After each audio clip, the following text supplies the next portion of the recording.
ఇప్పుడు ఇది ఉంది కదా, ఇది మనకి అర్థం కావడం కోసం ఈ సర్కిల్ తీసి, ఈ సర్కిల్ మనం పరమాత్మ అనుకోవాలి. అంటే ఈ సర్కిల్ ఏంటిది? పరమాత్మ. సత్యం, జ్ఞానం, అనంతం. అంటే అనంతమే ఆనందం అన్నమాట. అనంతలోనే ఆనందం ఉంటుంది. అందుకని అందరం ఇంకా ఇంకా కావాలి అనే దానికి, ఎందుకంటే మన స్వాభావికంగా మనం అనంతులం కాబట్టి సీమితంగా ఎంత వచ్చినా కూడా మనం తృప్తి రాదు. ఎందుకంటే ఇదంతా సీమితంగా.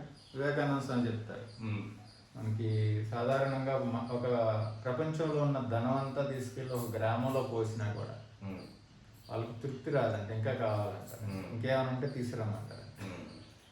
ఎందుకంటే మనం స్వతహాగా అనంతులం కాబట్టి అనంతతని కోరుకుంటాం. ఎంత డబ్బు సంపాదించినా ఇంకా కావాలి, ఇంకా కావాలి. అధికారం వస్తే దాన్ని ఆక్రమించుకోవాలి, దీన్ని ఆక్రమించుకోవాలి.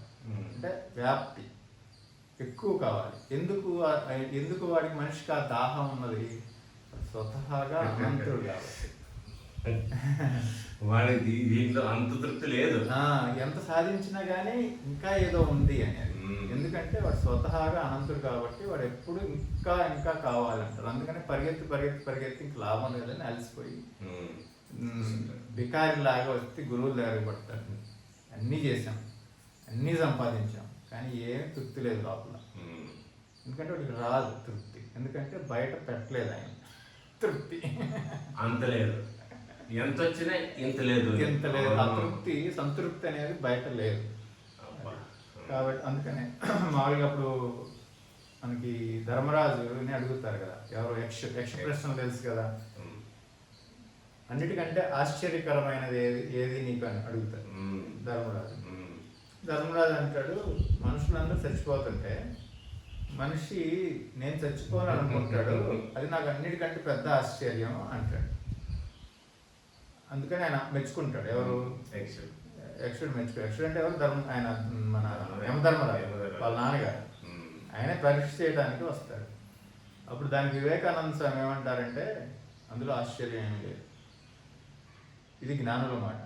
ధర్మరాజు జ్ఞాని కాదు. వివేకానంద స్వామి ఏమంటాడంటే, because we are deathless we forget. మనకి మరణం లేదు కాబట్టే మరణాన్ని మర్చిపోతూ ఉంటాం. మరణం మనకు వస్తుందని అనుకోమని, పక్కన చచ్చిపోతున్నా వాడు చచ్చిపోతాడు, వీడు చచ్చిపోతాడు, కానీ మనకి మరణం వస్తుందని భావన చాలా తొందరగా రాదండి మనిషి. ఎందుకు అంటే స్వతహాగా వీడి మరణానికి అతీతుడు కదా, మరణం లేదు కదా.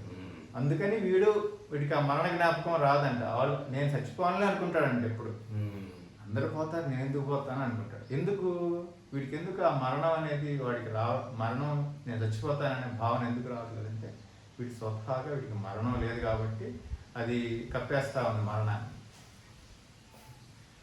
అందుకే నిజమైన వాడికి నిజంగా చాలా మందికి అంతే కదా, నేను చచ్చిపోతానని కొంతమందికి మరణ భయం వస్తుంది. అందరు చచ్చిపోతుంటే శరీరంతో విపరీతమైన తాదాత్మ్యం చెందినప్పుడే వాడికి నేను చచ్చిపోతాను రా బాబు అని.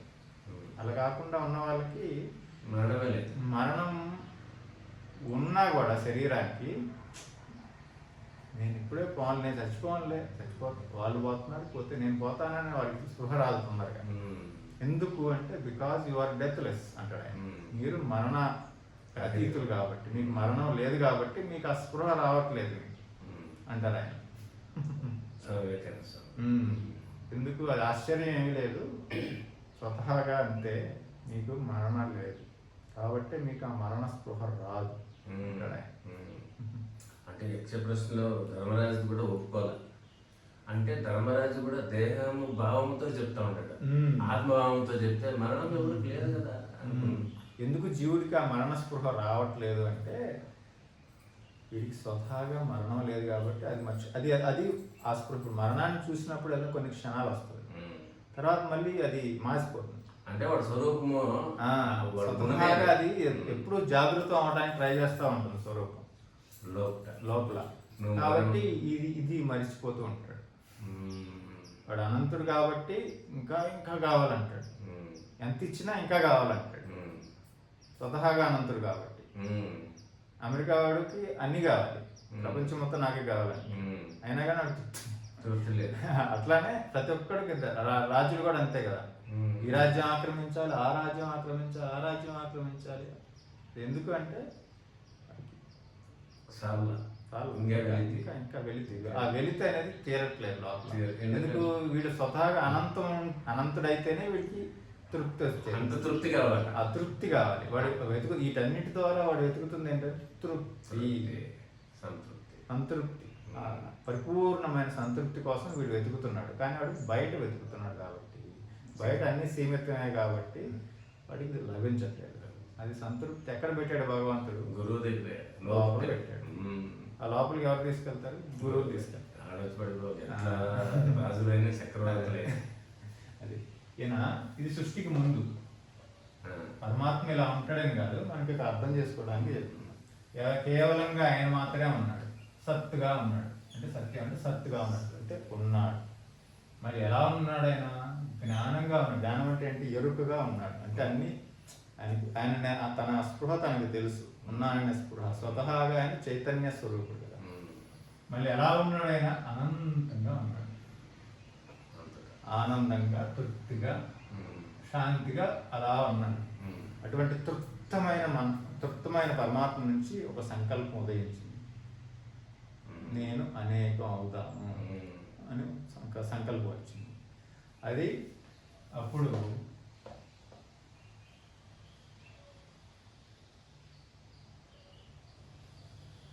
ఆయన మాయాశక్తిని జాగృతం చేశాడు. మాయాశక్తిని జాగృతం చేసి ఒక సూక్ష్మ అని సృష్టించాడు. అంటే ఇది పరమాత్ముని మనస్సు, పరమాత్ముని మనస్సు.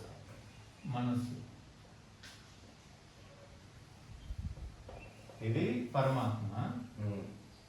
ఈ పరమాత్ముని మనస్సుకి మధ్యలో ఒక అవస్థ ఉంది, బీజావస్థ. ఇది బీజ అవస్థ.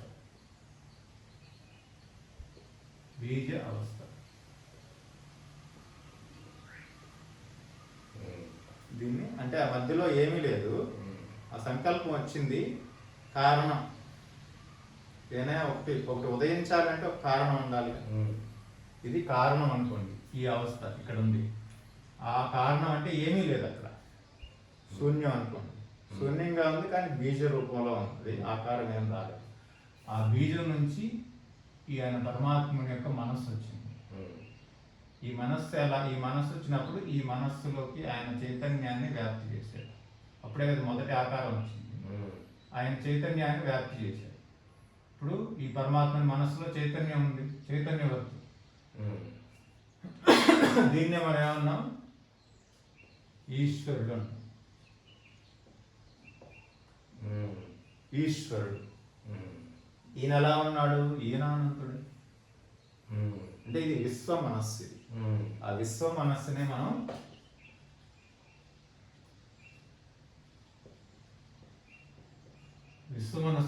ఈశ్వరుడు అంటాం. ఆ ఈశ్వరుడు ఏం చేశాడు?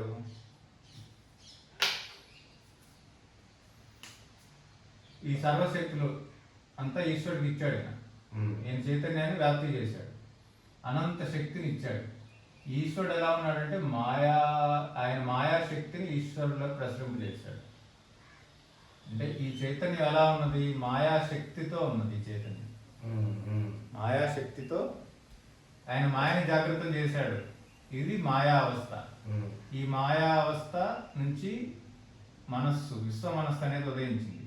దీంట్లో చైతన్యం ప్రవేశించింది. ఈ మాయాశక్తి కూడా ఆయనకు ఉంది. అగణిత ఘటనా సామర్థ్యం ఉన్నది. అంటే అప్పుడు ఆయనలో ఏం చేశాడు? మళ్ళీ సృష్టించాడు. ఈశ్వరుల్లో ప్రేరేపణ ఏంటంటే సృష్టించాలని ప్రేరేపణ ఈశ్వరుల్లో వచ్చింది. ఎందుకంటే ఇక్కడ ఉన్నప్పుడు ఈయన నేను చాలా అవ్వాలని సంకల్పించాడు పరమాత్మ. అప్పుడు ఆయన విశ్వ మనస్సుగా జాగృతం అయ్యాడు. ఆ విశ్వ మనస్సు నుంచి ప్రపంచం వచ్చింది. ఇది ప్రపంచం, స్థూల ప్రపంచం వచ్చింది. అంటే మొదట ఆయన మాత్రమే ఉన్నాడు. ఆయనే ఉన్నాడు. తర్వాత బీజావస్థ అంటే ఏమీ లేదు, ఒక సంకల్పం మాత్రమే ఉంది, దానికి ఆకారం ఏమీ లేదు. మొదటి ఆకారం విశ్వ మనస్సుగా వచ్చింది, అది మొదటి ఆకారం సూక్ష్మం. ఆయన నిరాకారుడే, ఆయన అనంతుడే, ఆయన ఈశ్వరుడు, ఈయన ఈశ్వరుడు. ఇప్పుడు ఈ ఈశ్వరుడిలో నుంచి అంటే జగత్తు వచ్చింది, స్థూల జగత్తు వచ్చింది. పరమాత్మకు మనస్సు అంటే ఈశ్వరుడే. పరమాత్మ మనస్సే ఈశ్వరుడు. ఆ ఈశ్వరునే విశ్వ మనస్సు అంటాం మనం. విశ్వ మనస్సు అన్న ఈశ్వరుడు అన్న ఒకటే. ఆ ఈశ్వరుడు ఏం చేశాడు? స్థూల జగత్తును సృష్టించాడు. ఇది స్థూల జగత్తు.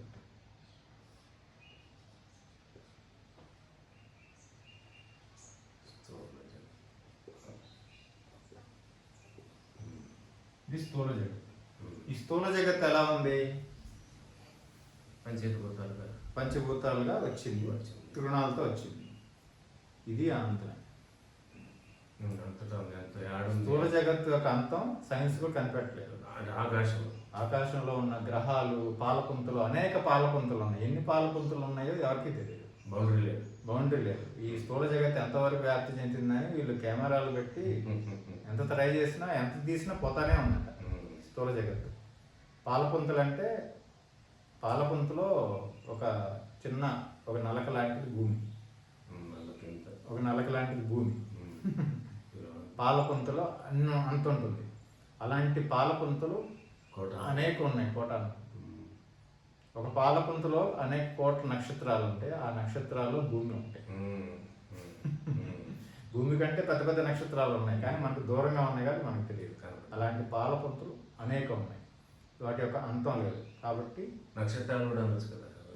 పాలపుంతలు అంటే ఇప్పుడు గ్రూప్ ఆఫ్ నక్షత్రాలని, గ్రహాలని కలిపి ఒక పాలపుంత అంటారు. అలాంటివి కోటాను కోట్లు. మనం ఒకదానిని చూస్తేనే అది చాలా ఉంటుంది. అది అలాంటి చాలా ఉన్నాయంట. ఎన్ని ఉన్నాయో తెలియదు అంట. చాలా అంటే దానికి ఎందుకు అంత ఉంది జగత్తు అంటే, అనంతుడి నుంచి విశ్వమనస్సు సృష్టి కూడా ఆయన అనంతంగానే సృష్టించాడు. జగత్తును కూడా అనంతం. జగత్తుకి ఇక్కడ మొదలైంది, ఇక్కడ అంతమైంది అని చెప్పడం అవ్వట్లేదు. సైంటిస్టులు కూడా వేల వేల కెమెరాలు, పవర్ఫుల్ కెమెరాలు పెట్టి పోతానే ఉన్నారు. ఎంత పోయినా అది వస్తానే ఉంది. పరమాత్ముడు అనంతం కాబట్టి ఈశ్వరుడు అనంతమే. ఈశ్వరుడు అనంతం కాబట్టి విశ్వము అనంతం. విశ్వం కూడా అనంతం. స్థూల జగత్తు కూడా అనంతమే. అంతా అనంతం. ఆయన అనంతుడు కాబట్టి ఈ అంతా అనంతం. ఆ అనంతంలో సీమితమైన జీవుడు. జీవుడు సీమితం. ఈ ఈశ్వరుడు నుంచే, ఈ విశ్వ మనస్సు నుంచే, ఈ విశ్వ మనస్సు నుంచి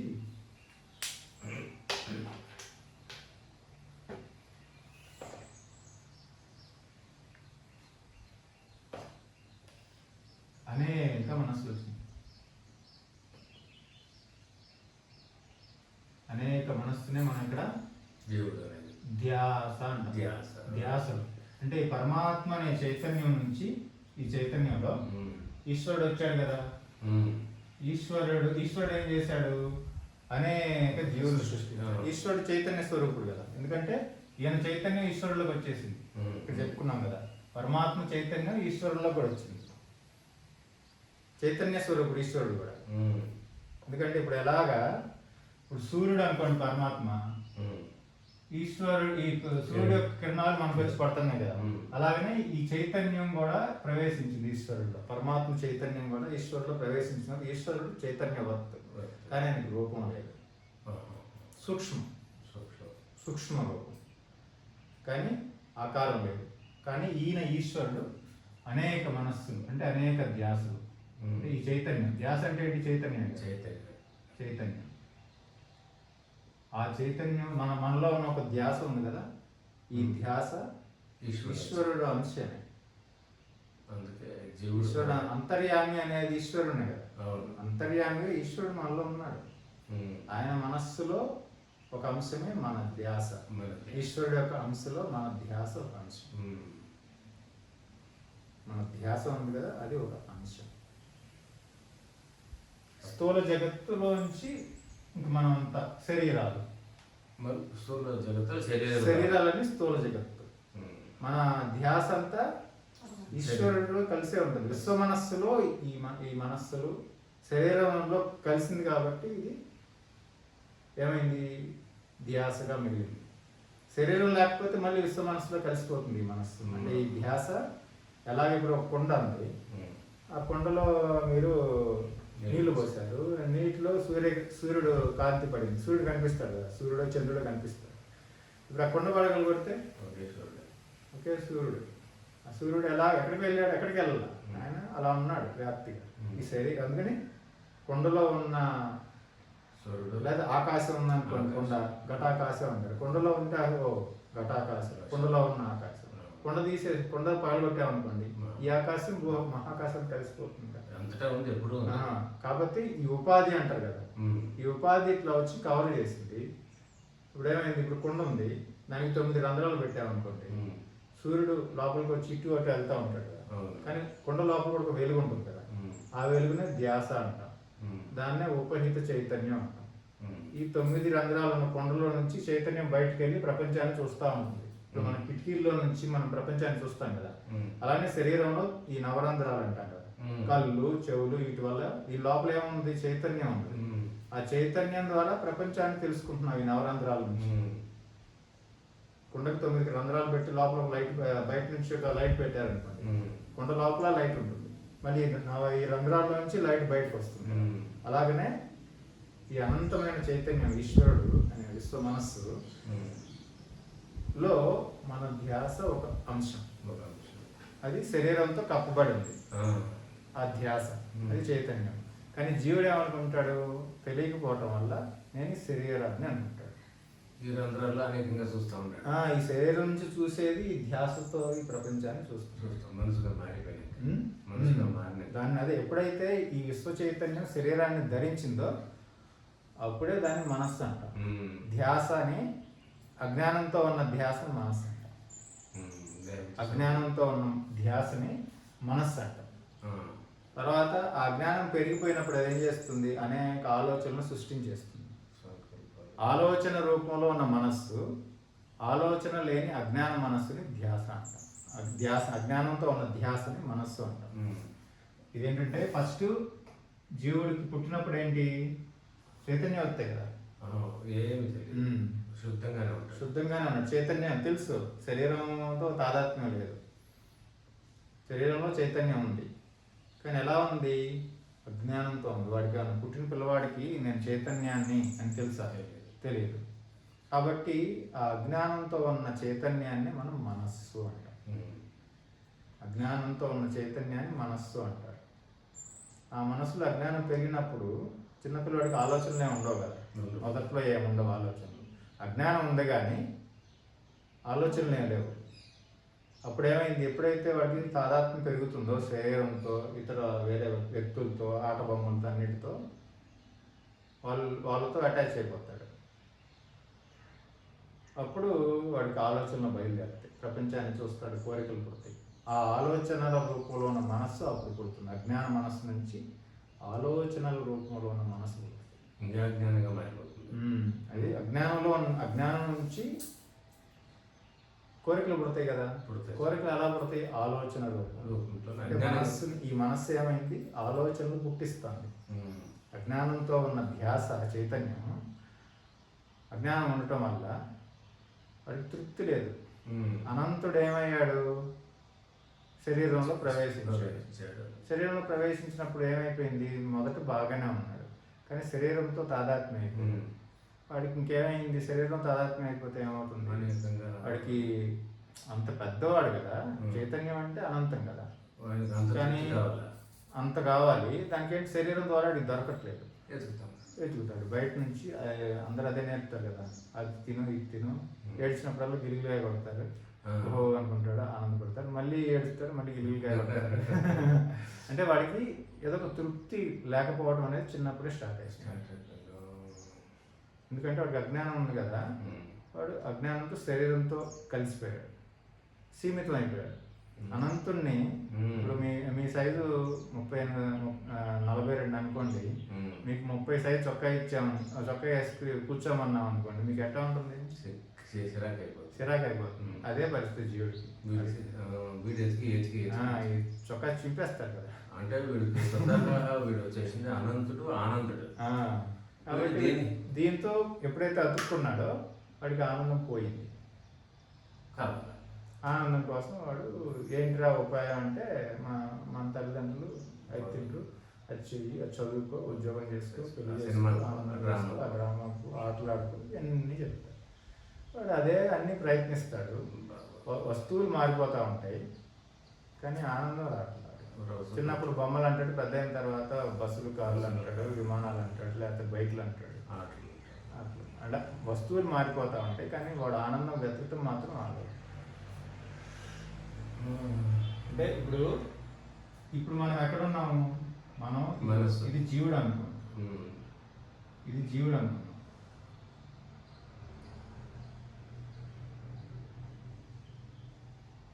ఈ జీవుడు ఎక్కడున్నా పరమాత్మలోనే కదా ఉంది. దీంట్లోనే ఒక భాగం. ప్రపంచం లోపలే శరీరం వచ్చితేనే జీవుడు. ఆ పరమాత్మ చైతన్యం ఈశ్వరుడు. ఆయన జీవుడికి మనస్సు ఉంది కదా. ఈ మనస్సు, ఇది శరీరం అనుకున్నాం. ఈ మనస్సు ద్వారా ఈ శరీరంలోకి చైతన్యం ప్రవేశించింది. ఈ శరీరం ద్వారా చైతన్యం మళ్ళీ ప్రపంచాన్ని చూస్తాను. ఆ ప్రపంచంలోనే మనిషి పుట్టా, ఆ మనిషిలోకి వచ్చేసి చైతన్యం ధ్యాసగా వచ్చాయి. అంటే ఇప్పుడు ఈ ధ్యాస అనేక మనస్సులేనని ధ్యాసలు అనేక మనస్సులు అయినాయి కదా. దాన్ని మనం ధ్యాసలో అంటాం. అంటే చైతన్యం అని కదా. ఇప్పుడు అదే మనకు వ్యక్తిలో చూసుకుంటే ఈ వ్యక్తి ఎక్కడ పుట్టాడు? సముద్రంలో నీళ్ళు ఉన్నాయి కదా. అంతా సముద్రంలో నీళ్ళు ఉన్నాయి. ఆ నీళ్ళ మధ్యలో ఒక ఐస్ గడ్డ వచ్చింది అనుకోండి. అది ఎక్కడుంది? ఐస్ గడ్డ నీళ్ళలోనే ఉంది.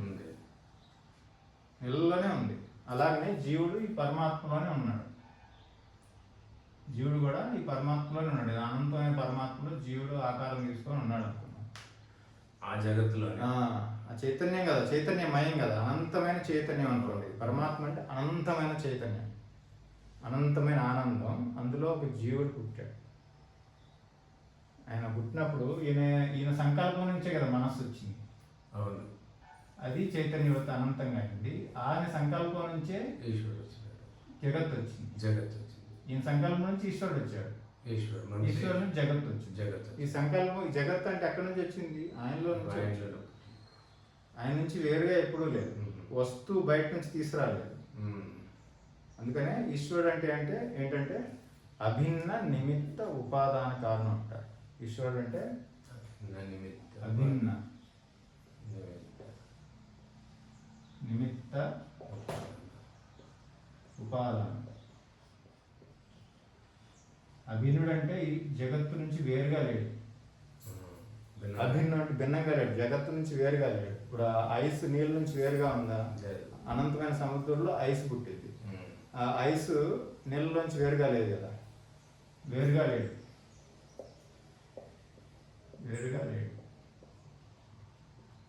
నిమిత్తం, సంకల్పం. నేను ఐస్గా అవ్వాలి అనుకున్నాను. నీళ్ళలో చైతన్యం ఉంది. నీళ్ళు ఏమనుకున్నది? ఐస్గా అవ్వాలని సంకల్పం వచ్చింది. అంటే నిమిత్తం అంటే కారణం అంటే సృష్టి, ఇది చెయ్యాలి అనే సంకల్పం. నిమిత్తం అంటే సంకల్పం. కొండ చేసేవాడు నేను కొండ చెయ్యాలనే సంకల్పం కదా. అది సృష్టి చెయ్యాలి అనే ఆలోచన. నిమిత్తం అంటే క్రియేటివ్ అంటారు. సృష్టించాలి అనే ఆలోచన. సృష్టించాలి అనేది కూడా ఆయనే అనుకున్నాడు. ఉపాదానం. సరే, దేంతో సృష్టించాలి? దేంతో సృష్టించాలి? ఇప్పుడు నీళ్ళు అనుకుంది, నేను ఆకారం తీసుకుంటాను అనుకుంది. నీళ్ళు దాంట్లోనే ఉంది కదా. అదే ఐస్ అయింది. అదే నేను ఆకారాలు తీసుకోవాలని నీళ్ళు అనుకున్నాయి. ఆ నీళ్ళు ఆకారం ఎక్కడి నుంచి తీసుకొస్తాయి? నీళ్ళు వేరే పదార్థం లేదు. ఉపాదానం అంటే పదార్థం.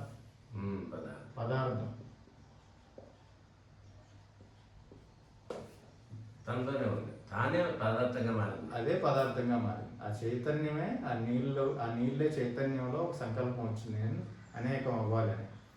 అదేం చేసింది, సరే అనుకున్నది. సరే పదార్థం తీసుకురావాలి కదా, ఎక్కడి నుంచి తీసుకురావాలి, నేనే పదార్థం అవుతానని చెప్పి అదే ఐస్ అయిపోయింది. ఆకారం వచ్చేసింది ఐస్కి.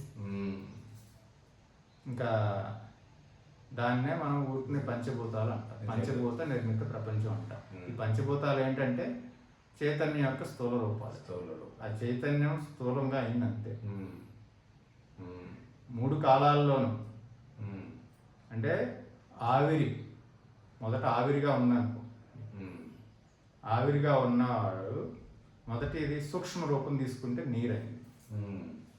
ఆ నీరు స్థూల రూపం తీసుకుంటే ఐస్ అయింది అంతే. ఆ ఆవిరే పరమాత్మ, ఈ నీరు స్థూల అది సూక్ష్మ రూపమైన ఈశ్వరుడు. ఆ ఈశ్వరుడులో ఐస్ గడ్డ అయింది. అంటే ఈ 3 వేరే. ఇప్పుడు నీటిలో ఆవిరి ఉంటుందా, ఉంది. ఆవిరిలో నీరు ఉంటుందా, ఉంది. ఇప్పుడు ఐస్లో నీరుందా, అది ఆవిరి ఉందా, అంటే అంతా ఈ ఆవిరే కదా, అంతా అదే కదా, అదే స్థూలమైంది. అందుకనే పరమాత్మ నుంచి అభిన్నంగా ఈ జగత్తు లేదు, వేరుగా అసలు పదార్థం కూడా ఆయనే, వేరే పదార్థమే లేదు. పంచభూతాలని ఊరికే మనం అనుకుంటాం కానీ పంచభూతాలు లేవు. అలా ప్రకటమైంది. అలా అవ్వాలనుకుని పదార్థం అదే ఇలా అయింది. పంచదార అనుకుందంట నేను మిఠాయి అవ్వాలని, చిలక అవ్వాలనుకుంది చిలక అయింది, కుక్క అవ్వాలనుకుంది కుక్క అయింది. పంచదార అనుకుందంటే అన్ని రూపాలు తీసుకుంది, ఒక్కో దానికి ఒక పేరు, ఒక్కో దానికి ఒక రంగు పెట్టేసింది అంతే. అంతే పంచభూతాలు అనేవి పరమాత్మనే. అందుకే మొదట మన వైదికులు పంచభూతాలను పూజించారు. పంచభూతాలని మొదట పూజించారు, ఉపదేశాలలో కూడా పంచభూతాలని పూజించారు. అందుకనే మీరు పంచభూతాల ద్వారా పరమాత్మలోకి చేరుకోవచ్చని. పంచభూతాలను పూజించినా కూడా పరమాత్మలోకి వెళ్తారు. ఎవరు ఎందుకు అంటే ఆయనే. సూర్యుడి రూపంలో ఉన్నది ఆయనే, వాయువు రూపంలో ఉన్నది ఆయనే. అందుకే అన్నిటికీ దేవతలకు పేర్లు ఇచ్చేశారు మన వాళ్ళు. అందరూ దేవతలే, అలాగనే మీరు కూడా దేవతలే, మీరు కూడా దేవతలే, అందరం దేవతలే. ఎందుకంటే ఆయన నుంచి ఒక పిసరు కూడా వేరుగా లేదు ఈ విధంగా చూస్తే. ఎందుకంటే ఇప్పుడు ఆయన ఏమీ లేదు, ఆవిరి రూపంలో ఉన్నాడు అనుకున్నాం. తర్వాత ఆయనకి ఏంటి సంకల్పం వచ్చింది, కానీ నేను ఆయన ఏంటి చేతులు పెట్టడు, మనస్సును సృష్టించి నువ్వు చూసుకో అన్నాడు. ఆయన ఈశ్వరుడు. ఆ ఈశ్వరుడు జగత్తును సృష్టించాడు. పరమాత్మ సంసారంలో అడిగే పెట్టాల, అన్నీ చూసుకునేది ఈశ్వరుడు. ఆ ఈశ్వరులోనే మనం ఉన్నాం, మన ధ్యాస అంతా. కానీ మన స్వరూపం ఏంటి, స్థూల శరీరం కాదు. ఈ ధ్యాస మళ్ళీ ఈశ్వరుడే, సృష్టించబడ్డవాడు. ఈ ధ్యాస పోతుంది కదా, ధ్యాస పోతుందా? సుషుప్తులకు వెళ్ళినప్పుడు ధ్యాస ఉంటుందా? లేదు. ఈశ్వరుడు మనసు ఈశ్వరుడు ఉంటాడు, ఈ మనస్సు ధ్యాస ఈశ్వరుడే. ఈశ్వరుడు తర్వాత మనం సుషుప్తిలో ఉన్నాం కదా, ఎలా కేవలంగా ఉన్నాం, ఆనందంగా ఉన్నాం, అనంతంగా ఉన్నాం. తెలుసు మనకి అనంతంగా పరమాత్మగా ఉన్నాం. మన యథార్థ స్వరూపం అది. అంటే మన స్వరూపం ఈశ్వరుడు కంటే పెద్దది. మన యథార్థమైన స్వరూపం ఈశ్వరుడు కంటే పెద్దది. అంటే మొదట ఉండాడే పరమాత్మ ఆయనే. అదే మన నిజమైన స్వరూపం. అంటే ఈశ్వరుడు కూడా మనసు ఉన్నప్పుడే ఈశ్వరుడు ఉండేది, మనసు లేకపోతే ఈశ్వరుడు అక్కడ ఉంటాడు. మనసు ఉన్నప్పుడే ఈశ్వరుడు. అక్కడి నుంచి వచ్చినాడు ఉన్నప్పుడే కదా మనం దేవుడా దేవుడా అంటాము. సుషుప్తిలో దేవుడా దేవుడా అంటాం. అసలు ఆయనతో పనే లేదు మన సుషుప్తిలో. మనసు లేదు, ఈశ్వరుడు లేడు, జీవుడు లేదు, జగత్తు లేదు. అనంతమైన ఆనందంగా ఉన్నాము, పరమాత్మగా ఉన్నాం. అదే మన యథార్థమైన స్వరూపం. కానీ అది తెలియక లోపలికి వెళ్తే తెలుస్తున్నాం.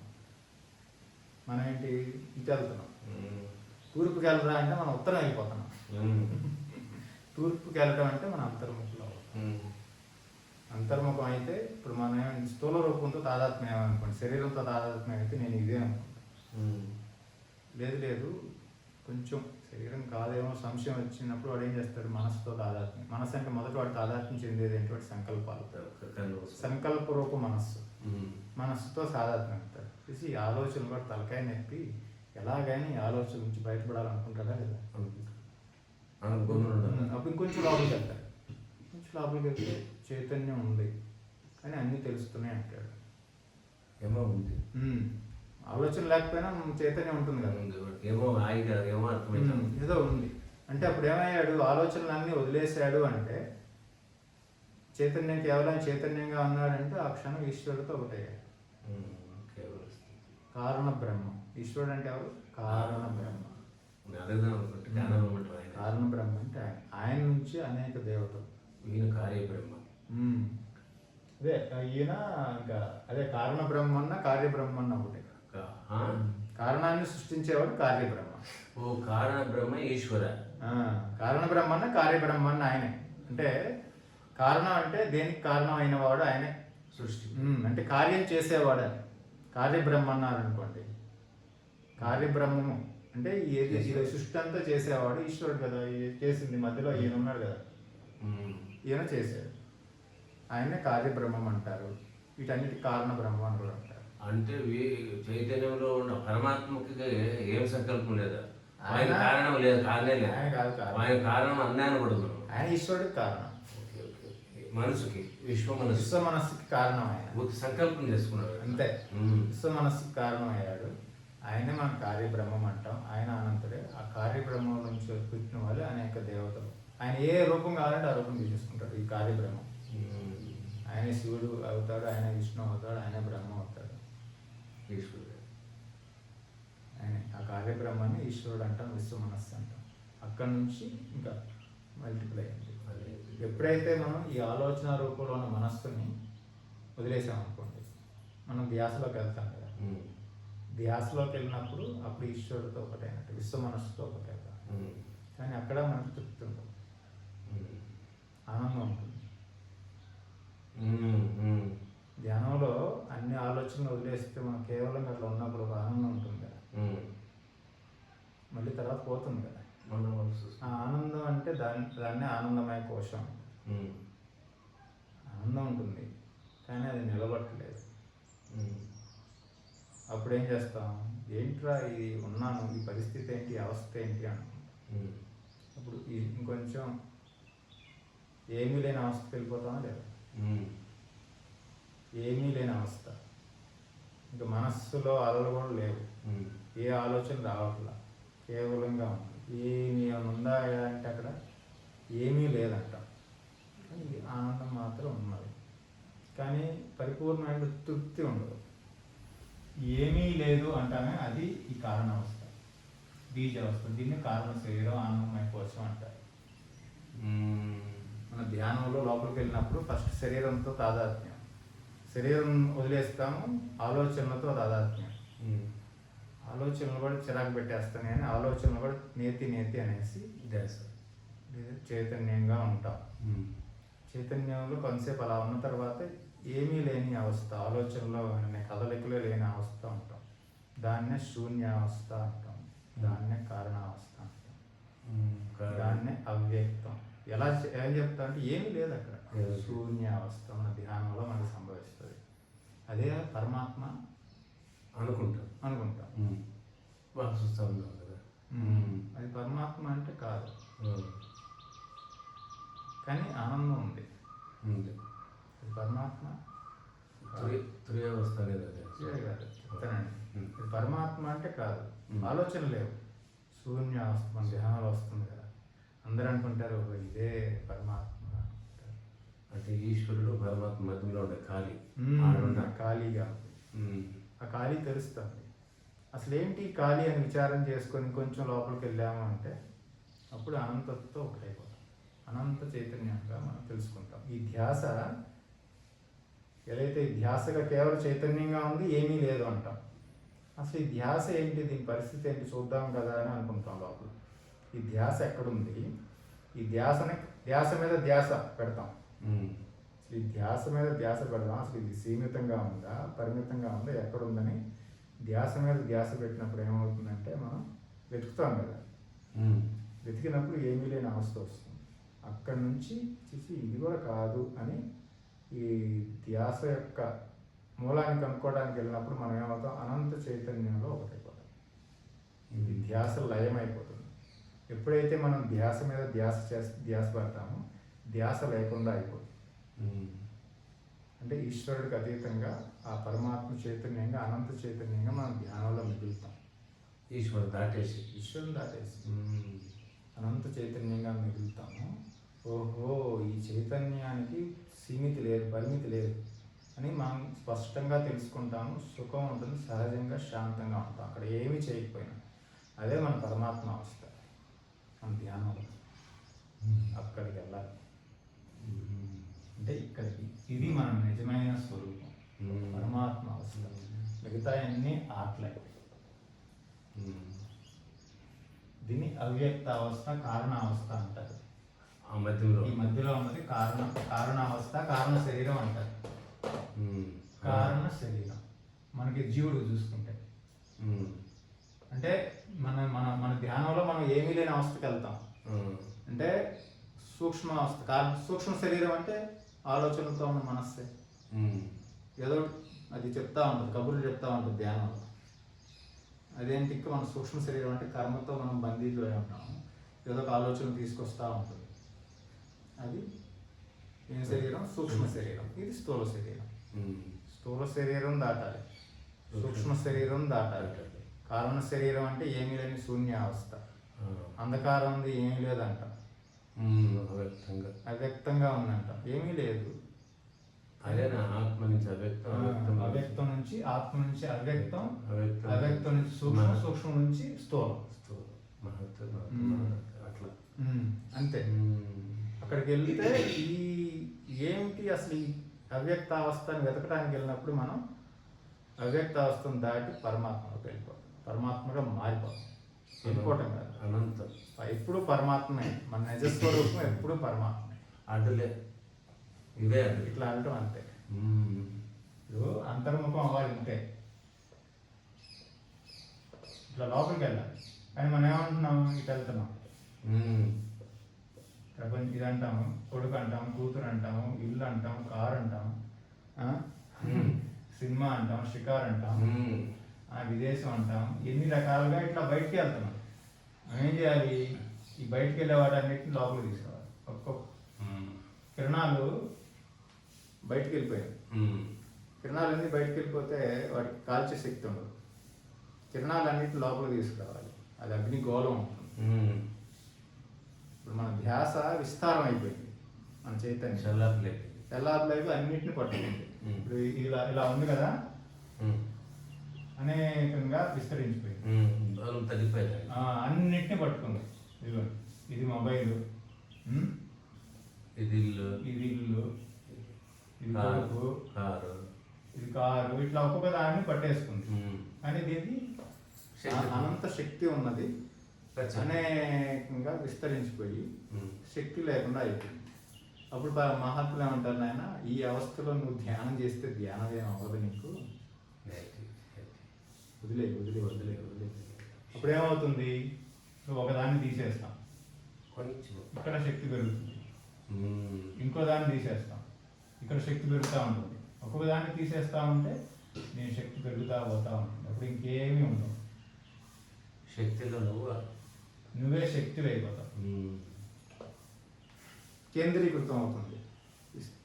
ఇట్లా ఉన్నది కనుక భూతార్థం తీసుకొని సూర్యుడి ముందు పెట్టామంటే భూతార్థం ఏం చేస్తుంది? సూర్యకిరణాలన్నింటినీ ఒక చోటకి తీసుకొచ్చి ఇక్కడ ఉన్న పేపర్ని కాల్ చేస్తుంది. చిన్నప్పుడు సైన్స్లో చూసాం కదా.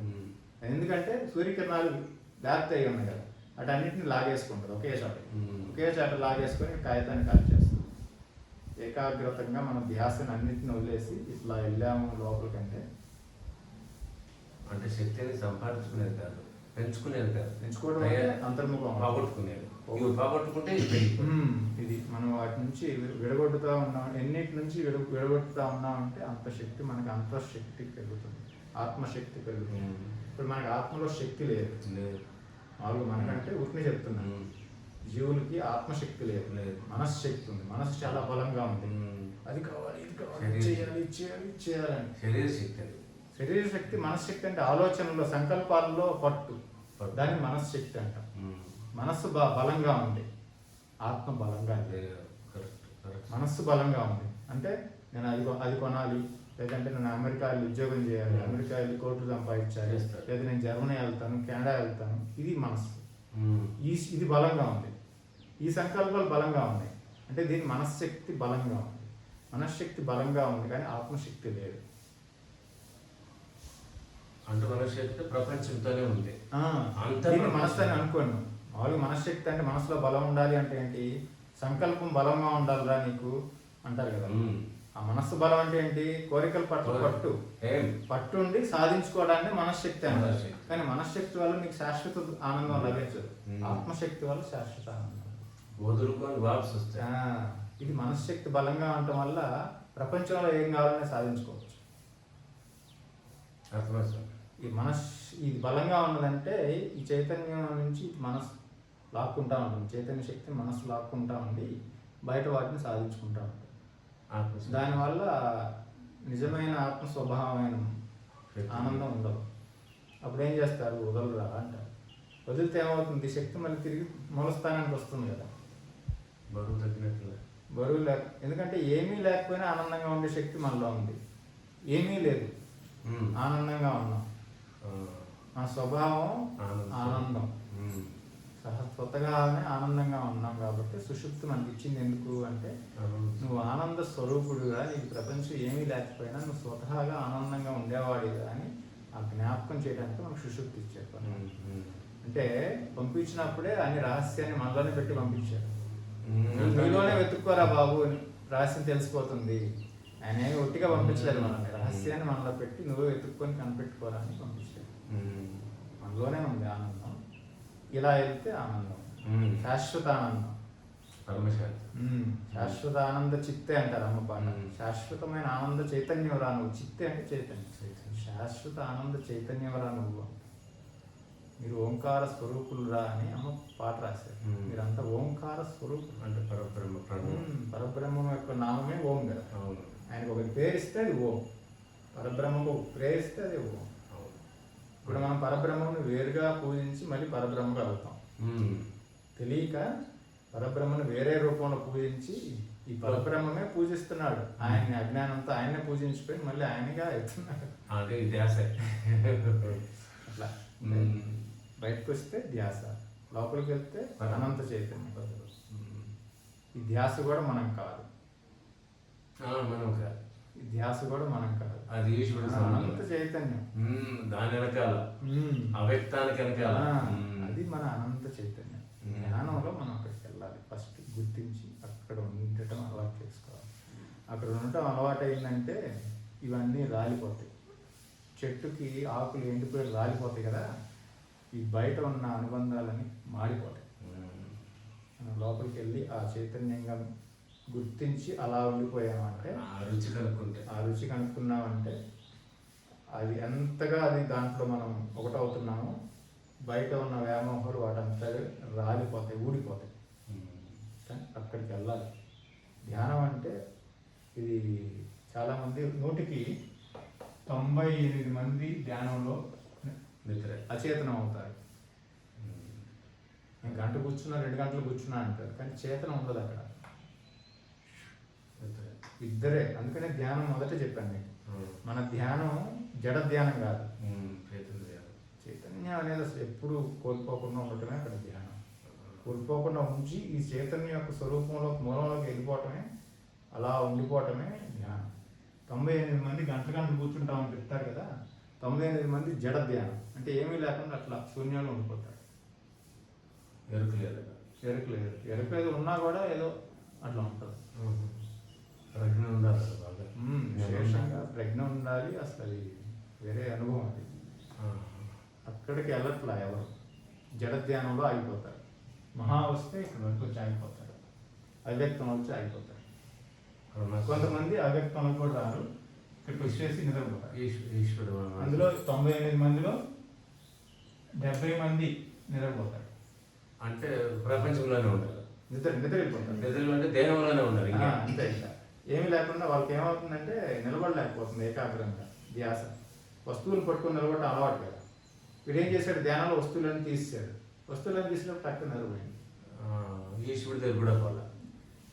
ఈశ్వరుడు దాటితే వీళ్ళు ఎంతో కష్టపడి మనం 70 అని కూడా ఉదాహరణగా రాసాం కానీ 70 అనుకోండి 20 మంది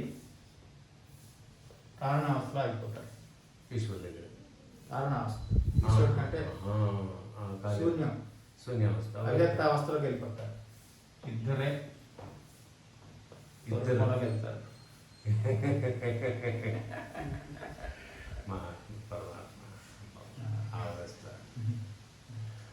అంటే ఇది ఒక జస్ట్ పిక్చర్ ఇచ్చాము. ఇంకా మనసులో ఎన్ని జరుగుతాయో అది కూడా మనం ఎన్ని రకాలుగా మనసు పనిచేస్తుంది, అది ఎన్ని రకాలుగా వెళ్తుంది బయటికి, దాంట్లో ఎన్ని అవస్థలు ఉన్నాయి అవన్నీ మనం చెప్పుకోవచ్చు. ప్రస్తుతానికి ఒక పిక్చర్ ఏమన్నా డౌట్లు ఉన్నాయా దీంట్లో? అర్థమైందా? అదే ఈశ్వరుని కారణ జన్మ కారణ బ్రహ్మ కూడా వాయినేనా అన్నది అనుకుంటే మీరు కారణ బ్రహ్మ వాయినే పరమాత్మ ఆయన సృష్టించారు. కొంచెం డౌట్ ఉన్నట్టు కార్యబ్రహ్మ వేరే కారణ బ్రహ్మ వేరే అంటే వీనికి సంబంధమే లేదు. పరమాత్మ సంసారంలో అడిగే పెట్టలేదు. అందుకని ఆయన నిత్య బుద్ధ శుద్ధ ముక్తోరా నీ స్వరూపం చెప్తారు లేదా? నిత్య బుద్ధం అంటే ఎప్పుడు నువ్వు చైతన్యమే. ఈ పరమాత్మ ఎప్పుడు చైతన్యం, నిత్య శుద్ధం. ఆయన దేంట్లో అడుగు పెట్టలా చేయి పెట్టలా, నిత్య ముక్తం. ఆయన ఎప్పుడు ముక్తంగానే ఉన్నాడు. ఆయన సంసారంలో అడుగు పెట్టినంత ఈశ్వరుడే. ఆయన తలకాయ పంత ఆయనదే. అంటే సృష్టి అయిందే, కారణము ఆయనే. ఆయన జన్మకి కారణం, కర్మని ఎట్లా ఎట్లా చేయాలని అంతా ఈశ్వరుడు. ఇంకా మాయాశక్తి ఉంది. మళ్ళీ ఆ ఈశ్వరుడు గురించి ఏ ఉన్నాయో చెప్పుకున్నాం. మళ్ళీ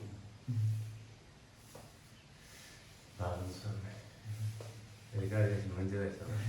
ఆఫ్ చేసి గురుభ్యో నమః.